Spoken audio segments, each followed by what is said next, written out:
अस्सलाम वालेकुम। मेरा नाम मोहम्मद शकील है और मैं एक सर्टिफाइड ट्रेनर हूँ।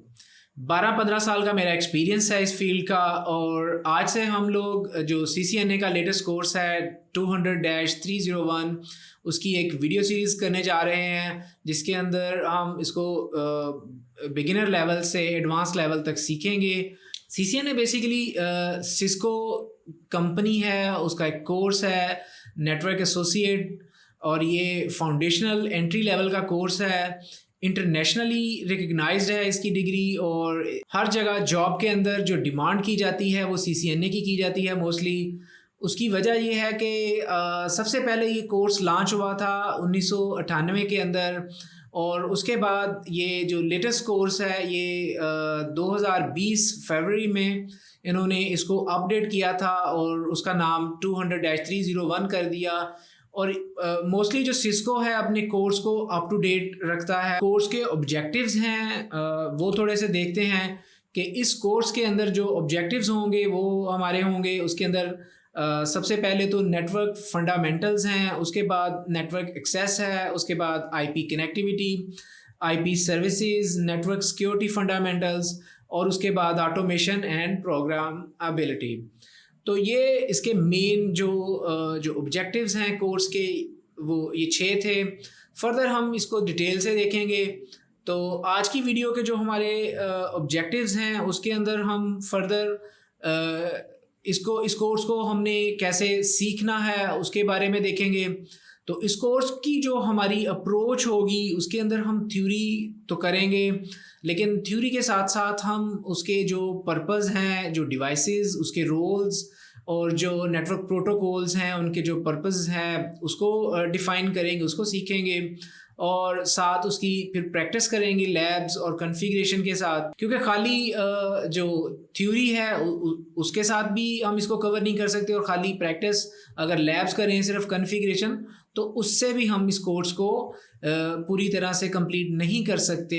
और ये कोर्स है भी फाउंडेशन लेवल का कोर्स है जिसके अंदर थ्योरी बहुत ही इंपॉर्टेंट रोल अपना प्ले करती है।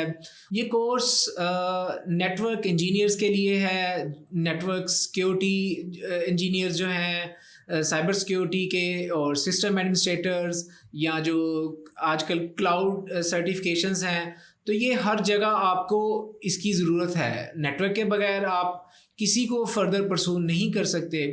नेटवर्क बेसिकली दो या दो से ज़्यादा जो डिजिटल डिवाइसेस हैं, कंप्यूटर्स हैं, मोबाइल, लैपटॉप, उसकी कोई भी शेप हो सकती है, जो भी ऐसी डिवाइस है जो नेटवर्क से कनेक्ट हो सके और आपस में ये इंफॉर्मेशन रिसीव कर सके या इंफॉर्मेशन शेयर करे, डिलीवर कर सके, तो इसको हम बेसिकली नेटवर्क का नाम देते हैं। जो दो या दो से ज़्यादा जो डिजिटल डिवाइसेस हैं वो आपस में जब कम्युनिकेशन करती हैं, डिजिटल कम्युनिकेशन, तो इसको हम नेटवर्क का नाम देते हैं। अच्छा, इसके अंदर हम साथ साथ कोर्स के अंदर कुछ टर्मिनोलॉजीज़ भी सीखेंगे। तो सबसे पहले इसके अंदर जो टर्मिनोलॉजी है वो होस्ट की है। तो कोई भी ऐसी डिवाइस जो नेटवर्क से कनेक्ट होती है, वो बेशक इंफॉर्मेशन शेयर कर रही हो, डिलीवर कर रही हो, या दूसरी डिवाइस रिसीव कर रही हो, तो दोनों डिवाइसेस, दोनों तरह की डिवाइसेस को हम होस्ट का नाम देते हैं। फर्दर जो इसके अंदर दो तरह की डिवाइसेस हैं, एक क्लाइंट और एक कहलाती है सर्वर। सर्वर ऐसी डिवाइस होगी जो नेटवर्क के ऊपर इंफॉर्मेशन जो है वो डिलीवर करती है, और क्लाइंट ऐसी डिवाइस है जो उस इंफॉर्मेशन को रिसीव करती है या उसको रिक्वेस्ट करती है। तो ऐसी डिवाइस को हम क्लाइंट का नाम देते हैं। इन्फॉर्मेशन किसी भी शक्ल में हो सकती है, वो एक डॉक्यूमेंट हो सकती है, वो ईमेल मैसेज हो सकता है, वीडियो कॉल हो सकती है, कोई वीडियो फाइल हो सकती है, और कोई ऑडियो फाइल हो सकती है, पीडीएफ, कुछ भी इस तरह की इन्फॉर्मेशन, लाइव डाटा हो सकता है जैसे वेदर की इन्फॉर्मेशन है। तो इस तरह की कोई भी इन्फॉर्मेशन जब हम रिक्वेस्ट करते हैं, तो जो भी सर्विस उस इंफॉर्मेशन को डिलीवर कर रही है वो सर्वर कहलाएगी, और जो उसको रिक्वेस्ट कर रही है वो डिवाइस क्लाइंट कहलाएगी। अब थोड़ा सा बेसिक सिनेरियो पे देखते हैं कि जो हम अपने घर के अंदर मॉडेम के साथ कनेक्टेड हैं वो कैसे इंटरनेट राउट हो रहा है। तो ये एक छोटी सी डायग्राम है जिसके अंदर ये एक ऑफिस का सिनेरियो हो सकता है, घर का हो सकता है, और ये कंप्यूटर्स, लैपटॉप, मोबाइल कनेक्टेड हैं एक वायरलेस डिवाइस के साथ, एक स्विच के साथ, फिज़िकली केबल्स के साथ, या वायरलेसली, दोनों तरह से हो सकते हैं। और ये जैसे इसके अंदर ये एक सर्वर है, ये एक छोटे से ऑफिस का सिनेरियो है, ये फर्दर पीसीज हैं जो इंफॉर्मेशन शेयर कर रहे हैं आपस में, सर्वर से रिक्वेस्ट कर रहे हैं इंफॉर्मेशन इस स्विच की बदौलत। तो ये एक लोकली नेटवर्क है, इसको लोकल एरिया नेटवर्क भी कहते हैं, लैन कहते हैं। और ये प्रिंटर रिसोर्सेज शेयर कर रहा है स्विच के साथ कनेक्ट होके, तो सारे जो कंप्यूटर या सर्वर है वो एक ही प्रिंटर को यूज़ कर सकते हैं इस नेटवर्क की बदौलत। उसके बाद ये जो स्विच है हमारा, ये वाईफाई राउटर के साथ कनेक्टेड है। वाईफाई राउटर हमारा जो आईएसपी से कनेक्टेड है, और आईएसपी फर्दर आगे कनेक्टेड है जिससे हमें इंटरनेट की सर्विसेज मिलती हैं। अभी इस डायग्राम में तो हमें नहीं अंदाज़ा हो रहा कि वो इंटरनेट से कैसे कनेक्टेड है और क्या हो रहा है। अगली डायग्राम में इसको फर्दर देखते हैं कि ये डिवाइस कैसे कनेक्ट होती है। ये अब थोड़ी सी बिगर पिक्चर के अंदर देखते हैं कि ये हमारा एक सिनेरियो है, ये होम सिनेरियो या ऑफिस सिनेरियो। उसके अंदर ये पीसी एक कनेक्टेड है और ये मोबाइल वाईफाई से कनेक्टेड है वाईफाई राउटर के साथ जो हमें आईएसपी कंपनी ने प्रोवाइड किया है। तो ये आगे जो कंपनी है ये कनेक्टेड है, ये राउटर जो है ये कंपनी के मेन राउटर से कनेक्टेड है, और फर्दर इस कंपनी का आईएसपी का अपना इंफ्रास्ट्रक्चर है। इस पिक्चर के अंदर उसके सर्वर्स लगे हुए हैं और फर्दर उसके मल्टीपल राउटर्स हैं। तो इस आईएसपी के पास एक से ज़्यादा कनेक्शन है इंटरनेट के साथ कनेक्ट होने के लिए। आप देख सकते हैं ये डिवाइस है, इस डिवाइस को हम राउटर कहते हैं। फर्दर हम आगे जब कंटिन्यू करेंगे तो डिवाइसेस को भी अभी देखते हैं। तो ये जो कंपनी है आईएसपी है, ये इस राउटर्स के साथ इंटरनेट से कनेक्टेड है, और ये जो ग्लोब है ये इंटरनेट की शेप एक शो कर रहा है। तो ये जो हमारी राउटिंग है, फर्दर ये जो फेसबुक का सर्वर है ये कनेक्टेड है, ये यूट्यूब कनेक्टेड है इसी ग्लोब के साथ। तो होता क्या है कि जब हम इस मोबाइल पे कोई एप्लीकेशन ऑन करते हैं, हम रिक्वेस्ट करते हैं डाटे को, तो ये हमारे जाता है राउटर के पास जो हमारे पास ऑफिस में कनेक्ट है। फर्दर ये रिक्वेस्ट जाती है आईएसपी के पास, और आईएसपी देखता है कि कौन सा बेस्ट पाथ है जो हमें इस यूट्यूब पे या फर्दर इस फेसबुक तक ले जाता है। तो ये नेक्स्ट पिक्चर के अंदर ज़रा मैंने इसको थोड़ा सा और कोशिश की है। तो एक्चुअली जो सिनेरियो है वो होता क्या है, होता ये है कि जो आईएसपी है वो मल्टीपल पाथ के साथ कनेक्टेड है, एक से ज़्यादा राउटर्स, एक से ज़्यादा पाथवेज के साथ, और वहाँ से फिर ये यूट्यूब से कनेक्टेड है, फेसबुक के सर्वर से कनेक्टेड है, और ये सारी राउटिंग या सारी जो कम्युनिकेशन है वो इस तरह से होती है, मुख्तलिफ डिवाइसेस आपस में कनेक्टेड होती हैं। स्मॉल आईएसपीज़ बड़े आईएसपीज़ से कनेक्टेड होते हैं, जैसे छोटे सिटीज़ आपस में कनेक्ट हो जाते हैं। फर्दर ये सिटीज़ सूबों के साथ, प्रोविंसेस के साथ कनेक्ट होते हैं, और ये प्रोविंस आगे कंट्रीज़, और ये जो कंट्रीज़ हैं ये फिर फर्दर सबमरीन केबल्स के थ्रू वाया समंदर, वाया लैंडलाइन आपस में कनेक्ट होते हैं। तो अभी नेक्स्ट जो हम अभी लाइव में आपको उसका डाटा दिखाता हूँ सबमरीन केबल का, तो उसमें आप देखेंगे कि थोड़ा सा ओवरव्यू लेना है हमने इसका, चूँकि तो ये कैसे हम सारी दुनिया जो आपस में कनेक्ट होती है, तो ये केबल्स के साथ, सबमरीन केबल्स के साथ, तो इस तरह से सर्वर पे रिक्वेस्ट जाती है और सर्वर से रिक्वेस्ट वापस आती है। तो बेसिकली जो नेटवर्क का हमारा ये कोर्स है, ये इस सिनेरियो से, यहाँ से जो हमारी इंफॉर्मेशन है वो फर्दर यहाँ और इधर कैसे जाती है, कैसे राउट होती है ट्रैफिक, यही हमने सीखना है। यही पिक्चर बार बार आएगी, इसी तरह की पिक्चर, और यही A to Z बेसिकली यही हमारा जो सिनेरियो होगा कि ये बेसिकली वर्क कैसे करता है, ये नेटवर्क कैसे कम्युनिकेशन पॉसिबल होती है, और हमने as a network engineer, as a network associate इसको पॉसिबल बनाना है कि ये जो ट्रैफिक है ये पॉसिबल हो सके एफिशिएंट तरीके से, सिक्योर तरीके से और अच्छे तरीके से, जिसमें हम उसको बेहतर से बेहतर अपने जो डिवाइसेस हैं, नेटवर्क को लोकल है उसको कॉन्फ़िगर करें।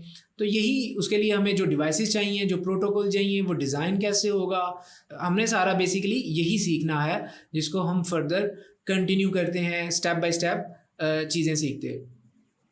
ले जी, मैंने सबमरीन केबल का मैप ओपन कर लिया है। आप इस वेबसाइट पे जाके आप इसको खुद एक्सप्लोर कर सकते हैं।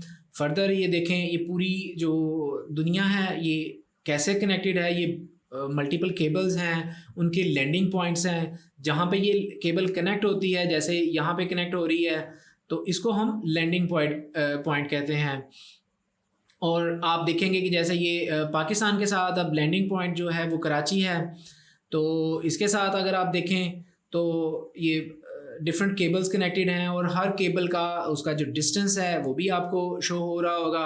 उस केबल के जो ओनर्स हैं, मल्टीपल ओनर्स होते हैं एक केबल के। एक कंट्री के साथ एक केबल कनेक्ट नहीं होगी, एक से ज़्यादा होंगी, मल्टीपल पाथवेज होंगे। एक अगर जैसे पाकिस्तान के साथ है, एक केबल अफ्रीका को लिंक कर रही है, एक दूसरी अफ्रीका यूरोप को कर रही है, एशिया अफ्रीका यूरोप। और तो ये एक ओवरऑल सिनेरियो था इंटरनेट का कि इंटरनेट काम कैसे करता है। अच्छा, इसके बाद अब जो नेक्स्ट क्वेश्चन है वो ये है कि ये कैसे पॉसिबल होता है, ये सारी डिवाइसेस, ये सारे कंट्रीज़ आपस में कैसे कनेक्टेड हैं। तो अब सिंगल केबल से कनेक्ट तो नहीं हम हो सकते, मतलब हमें मल्टीपल केबल्स भी चाहिए, फिर उन केबल्स को कनेक्ट करने के लिए कुछ डिवाइसेस दरकार होती हैं।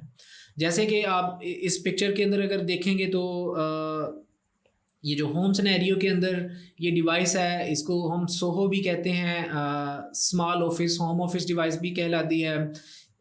ये मल्टीपल काम कर रही होती है, तो ये कनेक्टेड होती है आईएसपी से। आईएसपी में ये फिर मोस्टली स्विच के साथ कनेक्टेड होती है।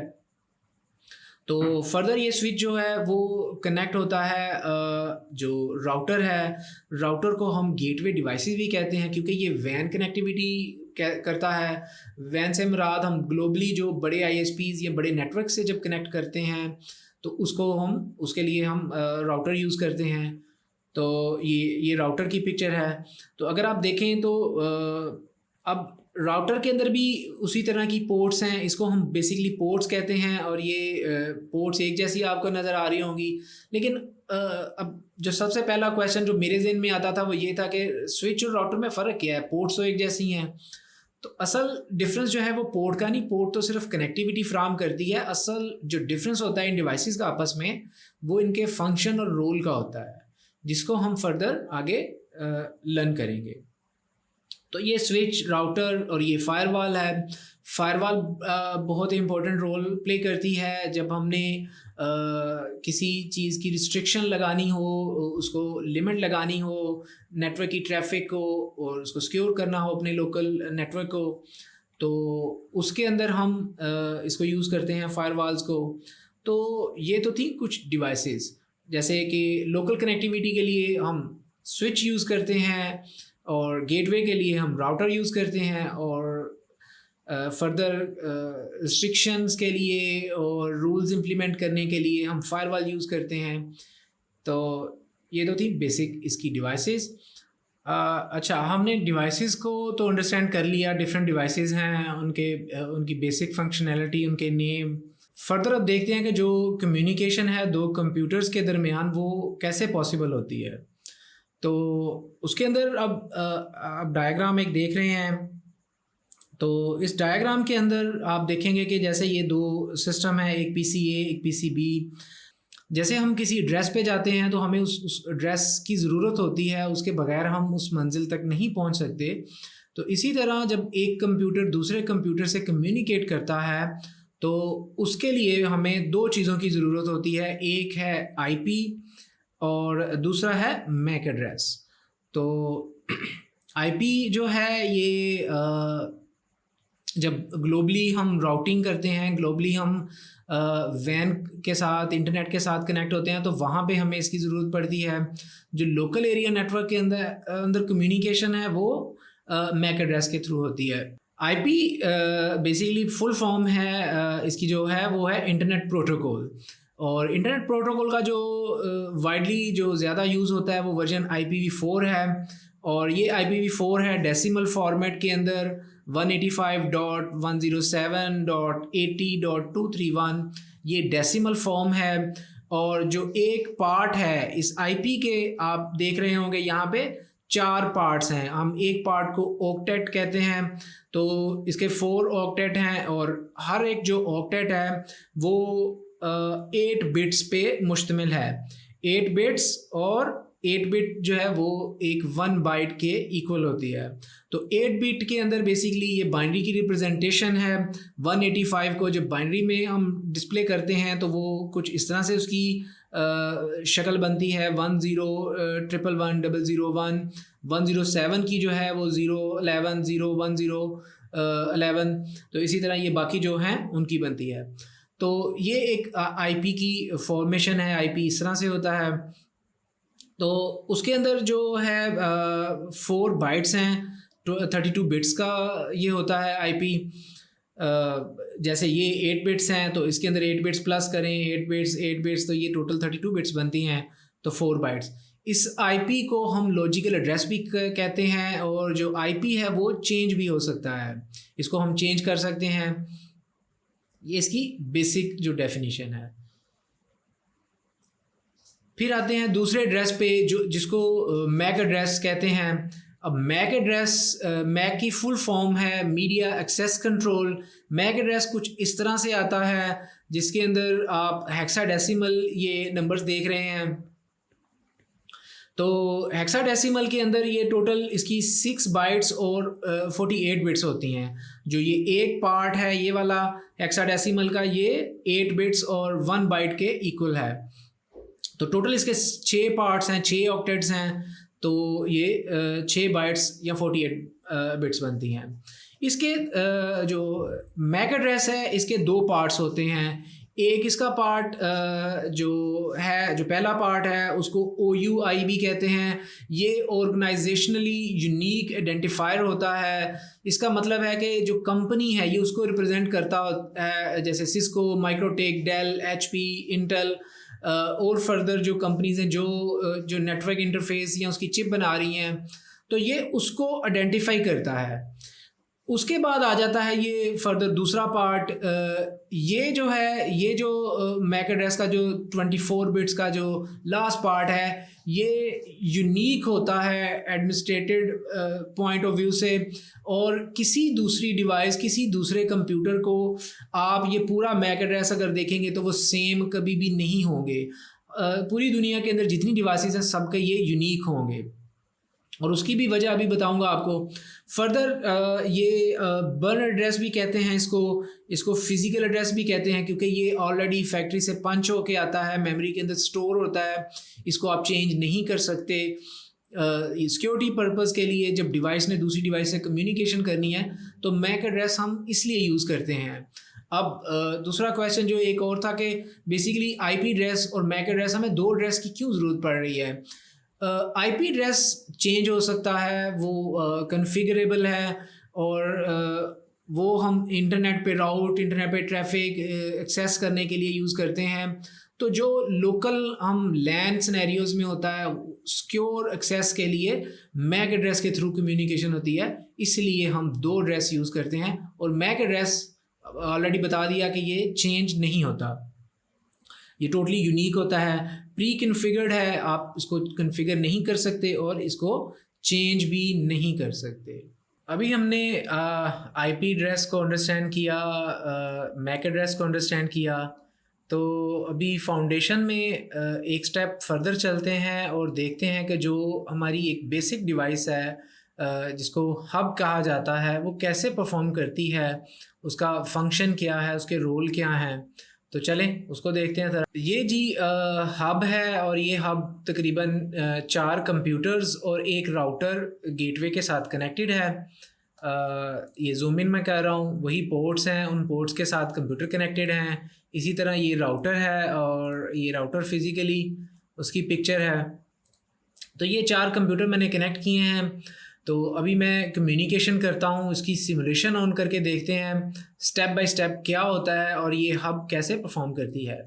अब इस सिनेरियो के अंदर ये आप ग्रीन लेटर देख रहे होंगे, मैं यहाँ से कम्युनिकेशन करना चाह रहा हूँ अपने इस कंप्यूटर के साथ।